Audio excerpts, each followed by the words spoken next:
सतगुरुदेव की जय। बंदी छोड़ कबीर परमेश्वर जी की जय। बंदी छोड़ गरीबदास जी महाराज जी की जय। स्वामी रामदेवानंद जी गुरु महाराज जी की जय हो।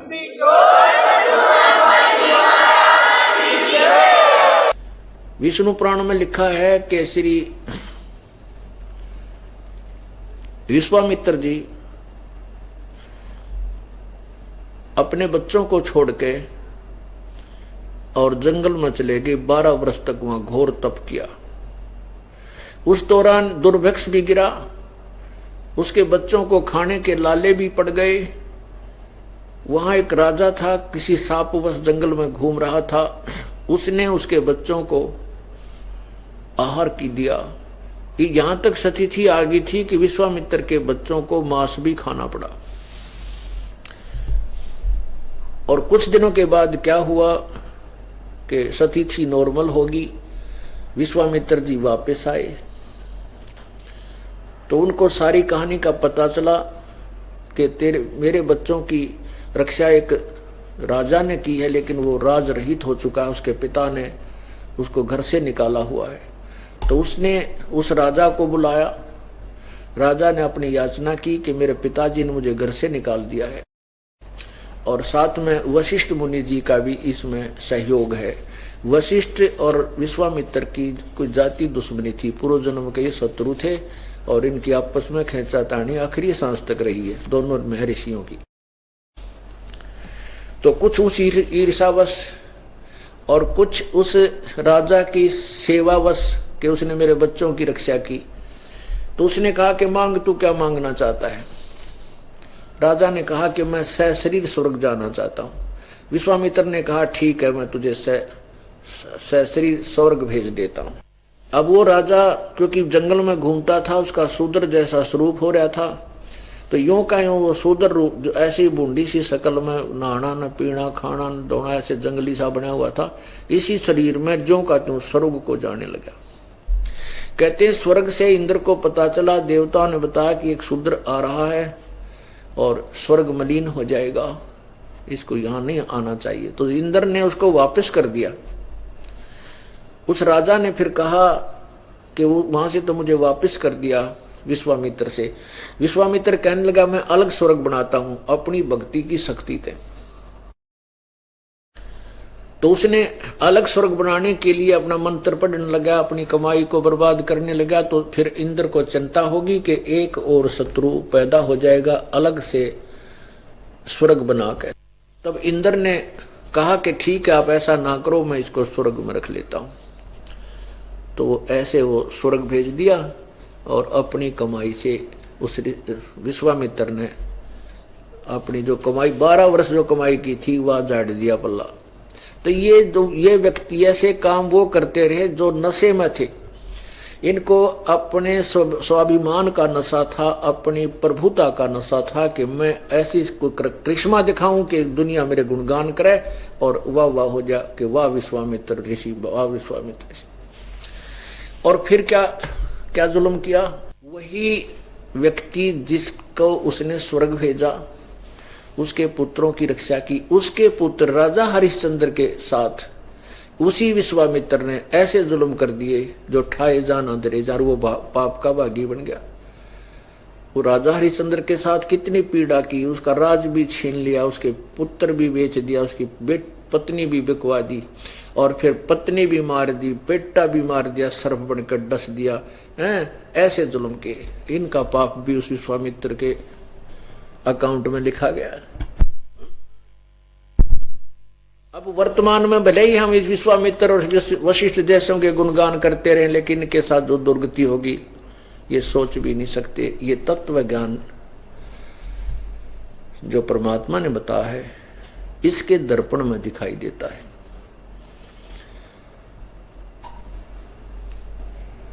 तो कहने का भाव यह है दास का कि परमात्मा जब आए, इन अज्ञानी ऋषियों ने जनसाधारण और सभी साधकों को, जो परमात्मा को चाहने वाली आत्माएं थी, उल्टे रास्ते लगा रखा था। उस भ्रम को तोड़ने के लिए कबीर परमेश्वर ने जनसाधारण की भूमिका की। उसके बारे में कहा है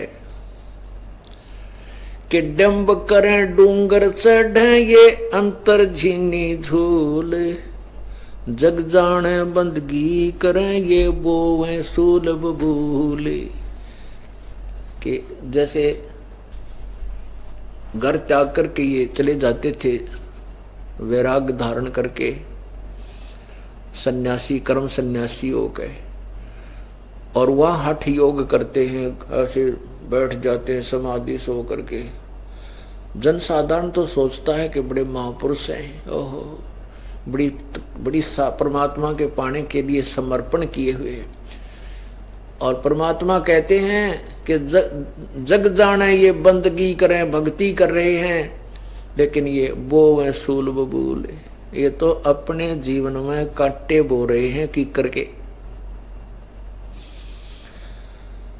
कहते हैं केले की को पीने है जो फूल पान फल खाई, नरका मुख नहीं देखते जो बस्ती निकट ना जाई।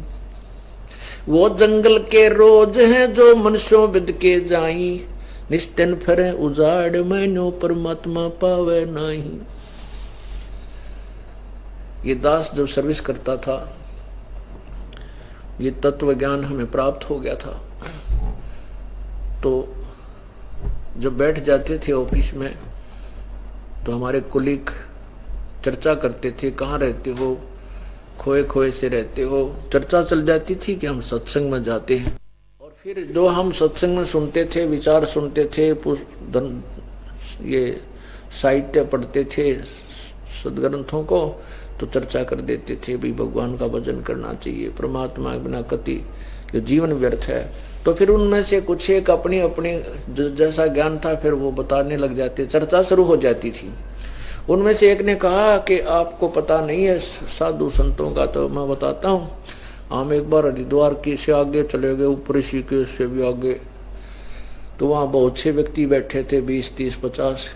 तो वो कह रहे थे कि यहाँ एक साधु रहता है जंगल में, और वो तन पे केवल निवस्त्र रहता है, और पर्दे पर केवल एक केले का पत्ते वत्ते बांध लेता है। भाई बड़ा महापुरुष है, गुफा पता नहीं भागकर गुफा बना रखी है जंगल में किसी स्थान पर, वहां घुस जाता है, और वही जिसने इसके दर्शन हो जाना है उसका बेड़ा पार है।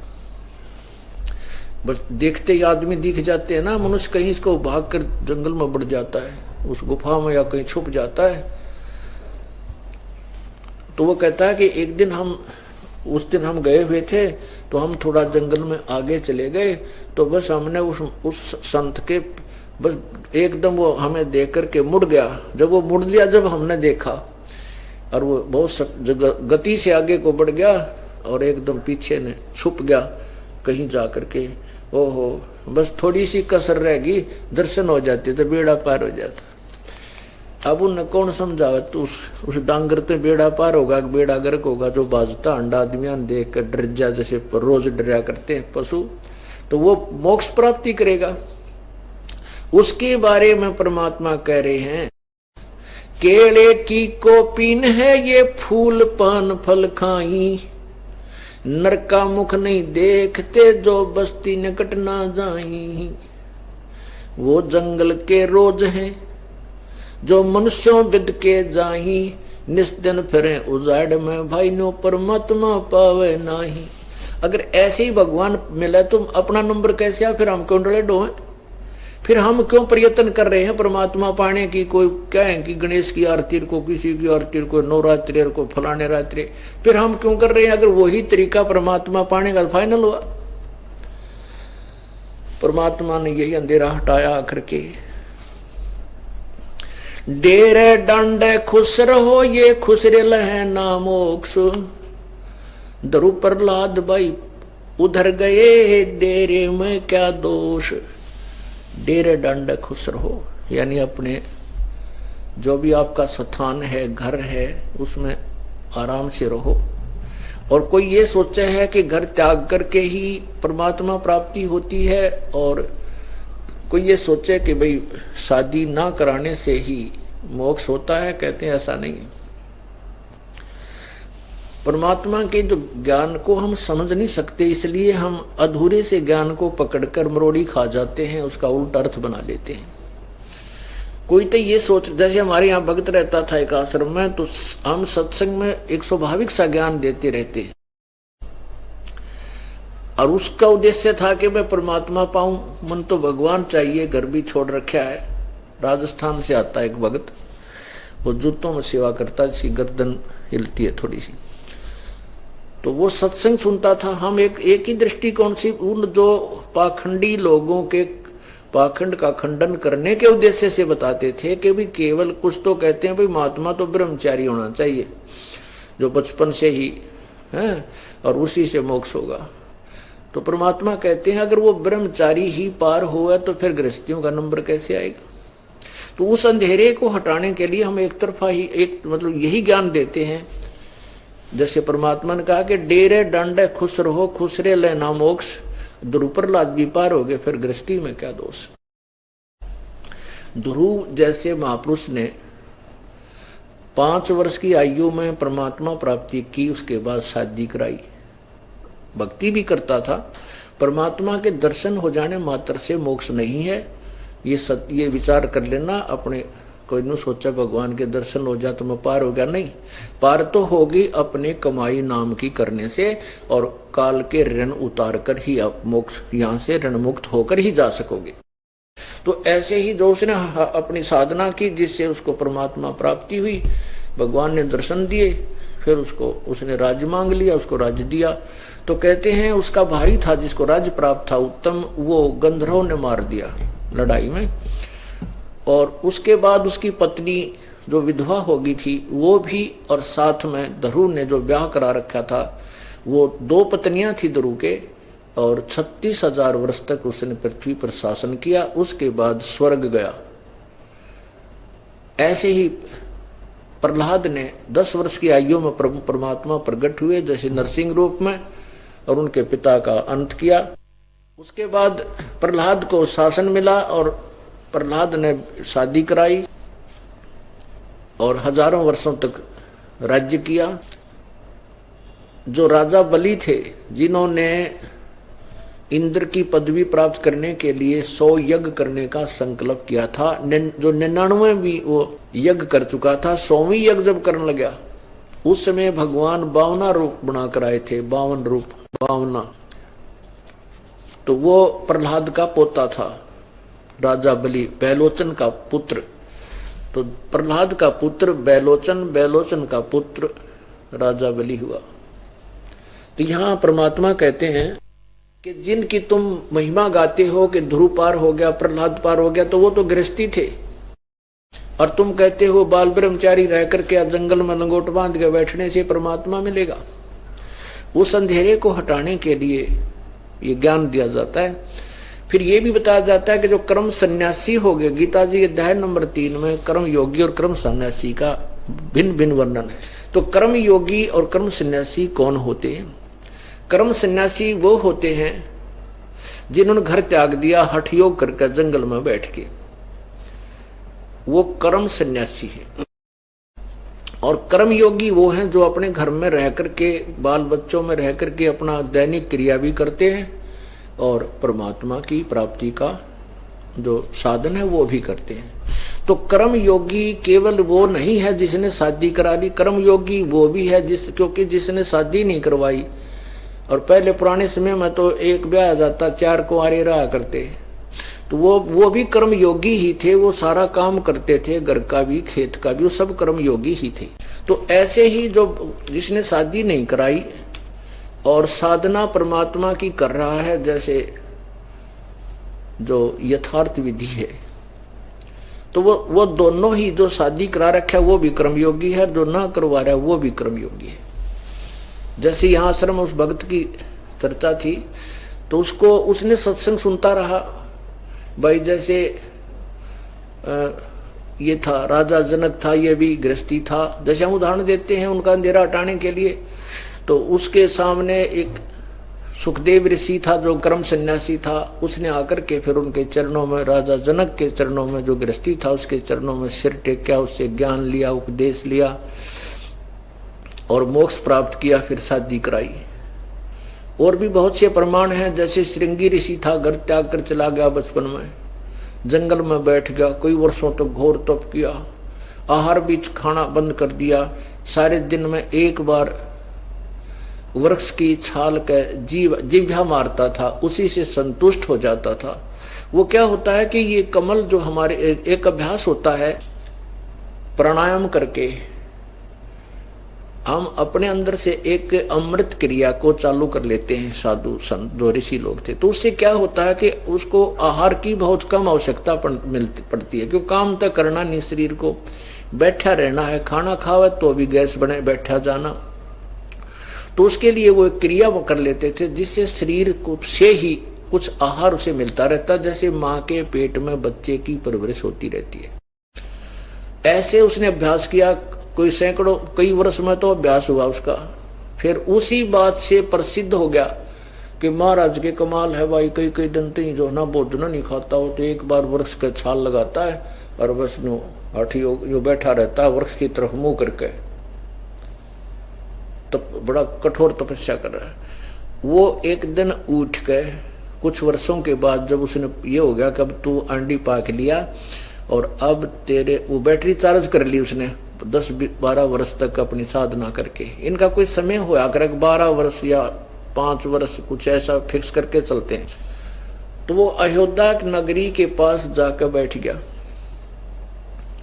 अयोध्या नगरी के बनी में, पहले जंगल तो बहुत ज्यादा हुआ करते थे, बहुत ज्यादा वन होते थे, लेकिन बनी उसको कहते हैं जो नगर या गांव के आसपास का एक मिनी जो है फॉरेस्ट होता है, एक थोड़ा सा क्षेत्र होता है जिसमें वृक्ष बहुत होते हैं और उसमें उसको बनी बोलते हैं।